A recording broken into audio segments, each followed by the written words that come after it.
Olá, boa noite. Vamos falar sobre conteúdo de potencial hídrico. Para a biologia, qual é a importância desse conteúdo e principalmente para a realidade vivenciada pelos povos que vivem no campo? Qual a importância de se entender potencial hídrico? Então, o que vem a ser potencial hídrico e onde ele está presente?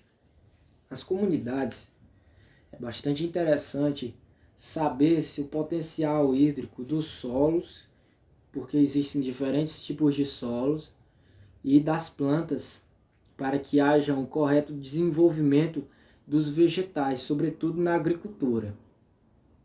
O que vem a ser potencial hídrico? Potencial hídrico é o potencial químico, ou seja, a energia livre da água, né?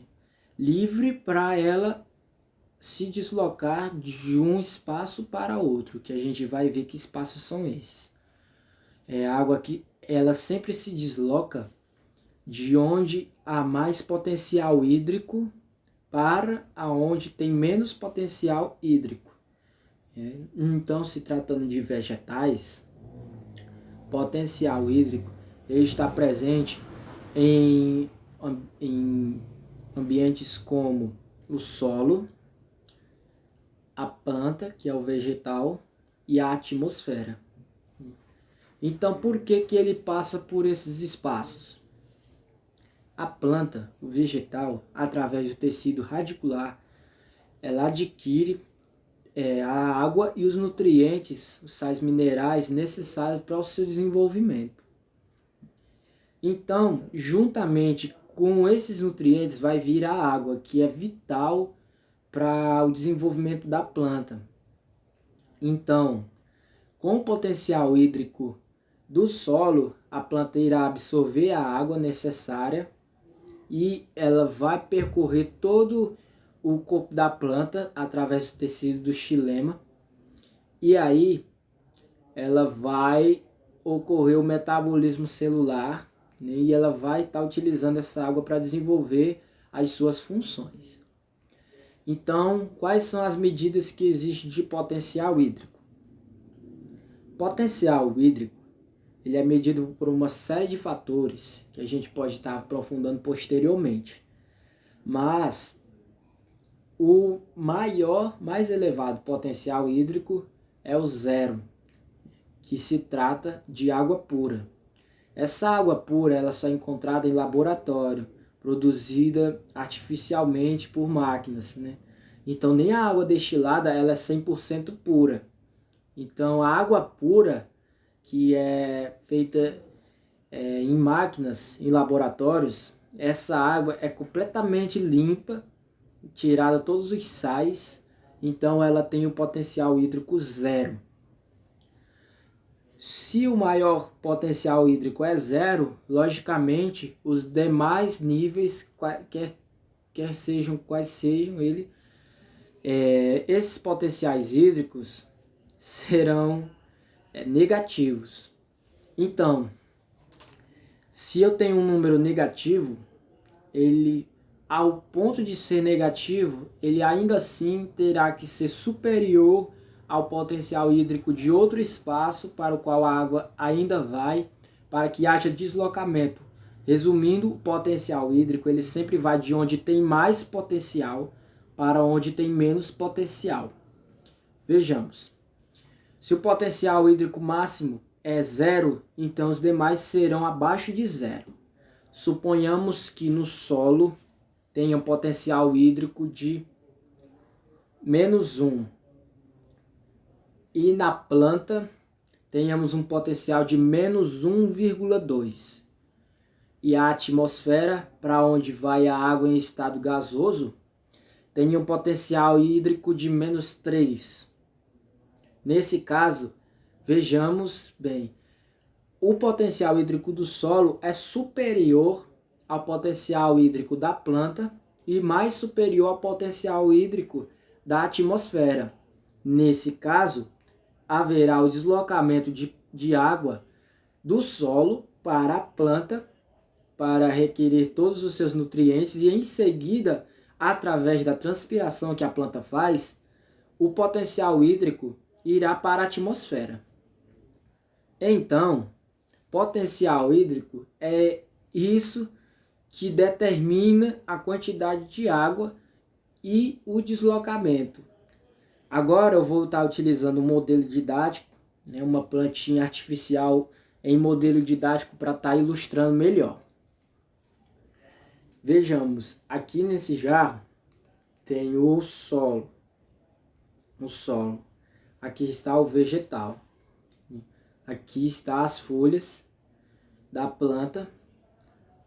Nessas folhas tem estômatos que a planta abre para entrar o CO2. Esse CO2 ele vai atingir o cloroplasto das células e vai ocorrer trocas gasosas através do metabolismo celular. E essa célula vai estar utilizando esse CO2 e devolvendo para a atmosfera oxigênio. E com a entrada desse CO2, a planta também vai estar tirando os nutrientes que ela necessita, que no caso ela vai estar fazendo fotossíntese.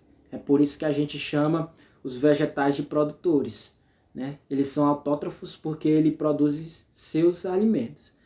Então, com o processo de fotossíntese, a planta vai gastar ATP, que é adenosina trifosfato, que é a energia da planta. E através disso, posteriormente, ela vai transpirar. Mas para ela transpirar, ela precisa de água no teu corpo. Então, ela vai sugar pelas raízes a água do solo. Aqui o solo. Embaixo, ela vai sugar essa água pelas raízes. As raízes vão absorver essa água e vai adentrar a planta, e a planta, através da transpiração, vai jogar parte dessa água para a atmosfera. Agora vejamos, isso só será possível se o potencial hídrico do solo for superior ao potencial hídrico da planta e o potencial hídrico da planta, por sua vez, for superior ao potencial hídrico da atmosfera. Então, nesse caso, suponhamos que o potencial hídrico do solo é -1, da planta é -1,5 e da atmosfera -3. Então, vejamos, o potencial hídrico do solo é superior, logicamente a água tende a seguir o movimento para a planta, que está com seu potencial hídrico inferior. E a planta, por sua vez, após o processo de transpiração, ela vai devolver essa água para a atmosfera, que está com potencial hídrico menor ainda. Esse caso aqui a gente pode estar ilustrando, né? Mas a gente pode se fazer uma pergunta.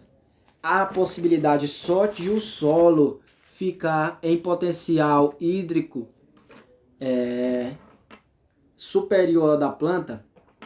Não, a planta às vezes acontece de ela estar com o potencial hídrico superior ao do solo. Quando isso acontece, é um processozinho que a gente chama de água higroscópica, que nesse caso a planta tem que receber água do solo. Mas se ela tem mais água aqui no solo, o que ela vai fazer? Ela vai tentar transpirar essa água até ela ficar com o nível igualmente o do solo. Nesse caso, ela vai jogar a água para a atmosfera, né, devagar no seu processo de transpiração, para daí sim ela absorver a água do solo. Só que ela faz isso com bastante cuidado para ela não exceder toda a sua reserva aquífera. E esse é o processo que ocorre com o potencial hídrico. Qual que é o ideal? É o solo ter mais água, claro, na quantidade correta, para a planta absorver essa água juntamente com seus nutrientes, utilizar em todo o seu metabolismo e através da transpiração a planta liberar essa água para a atmosfera.